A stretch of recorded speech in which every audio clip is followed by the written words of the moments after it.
El Evangelio de Lucas es el único de los 4 textos evangélicos que se abre, que empieza con una indicación muy importante por parte del autor, en la que se nos dice el motivo de su obra, a quién va dirigida y cómo esa obra es el fruto de un serio trabajo de investigación. Así empieza el Evangelio de Lucas. Dado que muchos han intentado hacer una exposición ordenada de los hechos que se han verificado entre nosotros, según lo que nos transmitieron los que desde un principio fueron testigos oculares y llegaron a ser garantes del mensaje, he resuelto yo también, después de investigarlo todo de nuevo con rigor, ponértelo por escrito de forma conexa, excelentísimo Teófilo, para que compruebes la solidez de las enseñanzas con que has sido instruido. Este es el proemio que abre el Evangelio de Lucas, donde se dice que ha sido el fruto de un trabajo serio de investigación a partir de los testigos oculares y también teniendo en cuenta todo lo que otros han escrito ya acerca de Jesús. En esta introducción se indica también el personaje, un tal Teófilo, excelente, un personaje importante del tiempo, seguramente sumo sacerdote al tiempo de Lucas, y el motivo por el que ha sido escrito, para que compruebes, excelentísimo Teófilo, la solidez de las enseñanzas con que has sido instruido, para demostrar que Jesús, ese Jesús que ha sido condenado a muerte por parte de las autoridades judías, estas autoridades a las que pertenece también Teófilo, que ese Jesús es el Mesías esperado, es el verdadero consagrado por Dios. El Evangelio entonces no se escribe para satisfacer la curiosidad del lector, no es una crónica que recoge datos sobre la figura de Jesús, sino que el Evangelio se escribe para nutrir la fe de los creyentes y el Evangelio es el testimonio de esa fe de la comunidad de los orígenes. Después de este proemio, el Evangelio del domingo pasa al capítulo 4, cuando inicia la actividad de Jesús en Galilea. Con la fuerza del Espíritu regresó Jesús a Galilea y la noticia se difundió por toda la comarca. Enseñaba en aquellas sinagogas y todos se hacían lenguas de él.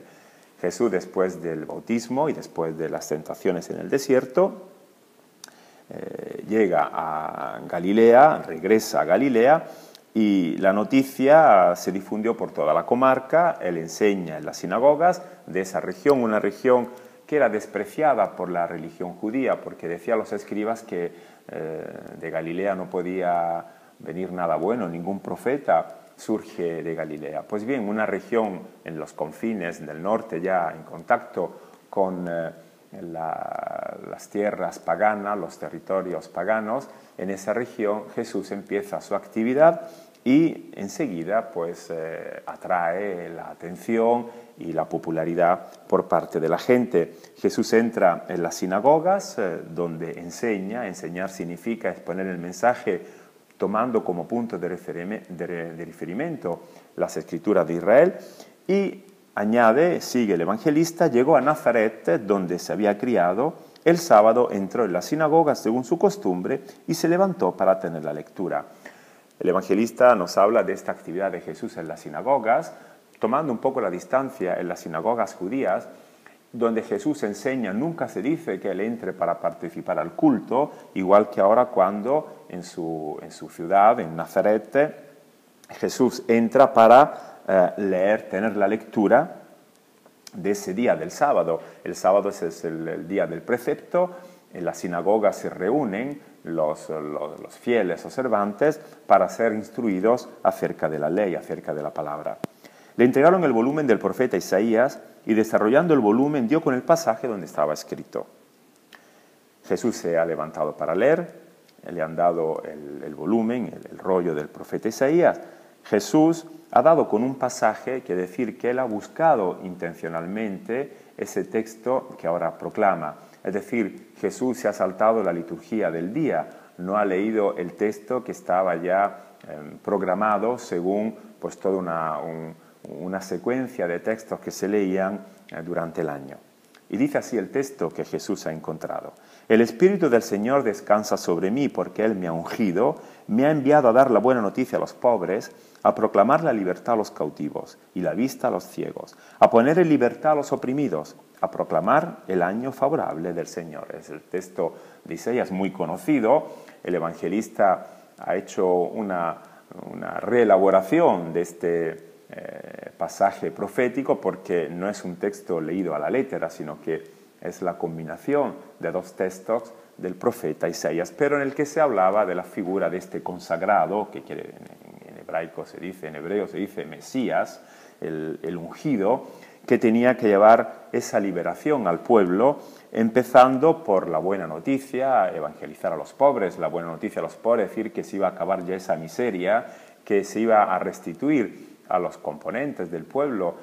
esa dignidad perdida, por lo cual la libertad se proclamaba también a los cautivos, todos los que estaban privados de su libertad, la vista a los ciegos, la libertad a los oprimidos. La vista a los ciegos y la libertad era algo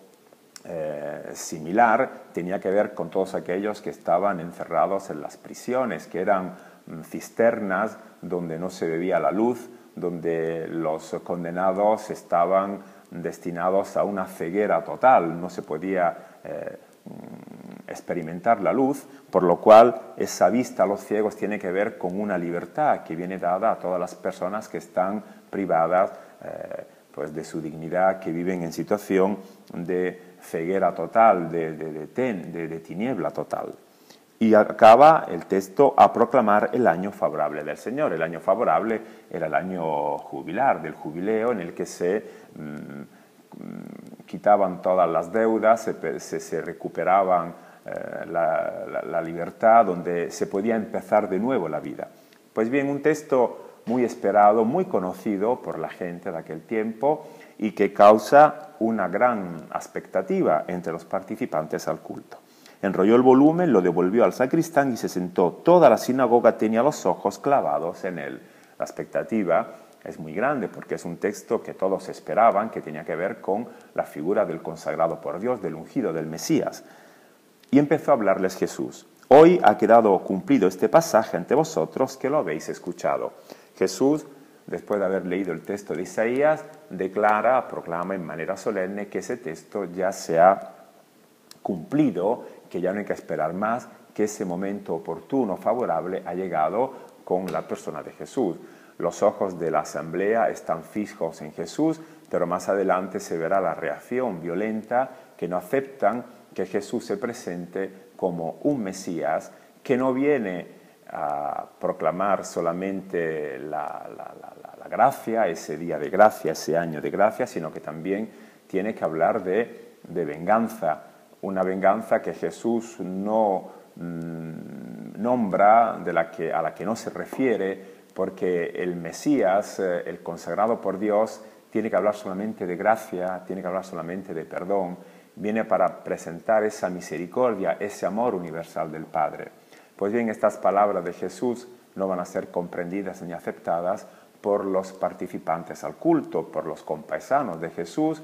Va a causar solamente escándalo que Jesús hable solamente al positivo, que no se refiera para nada también a esa venganza que tenía que poner punto y final a la humillación del pueblo de Israel. Jesús entonces se presenta como ese Mesías, pero no va a ser aceptado porque no va a responder a esas expectativas del pueblo. Jesús va a ser un Mesías con una actividad completamente nueva, donde se hable solamente de esa misericordia, de esa gracia que el Padre del Cielo dirige a todas sus criaturas, sin hablar nunca de venganza, sino solamente de ese amor que perdona y de esa vida que se puede recuperar para que todos puedan empezar, pues eso, un camino de crecimiento hacia la madurez total.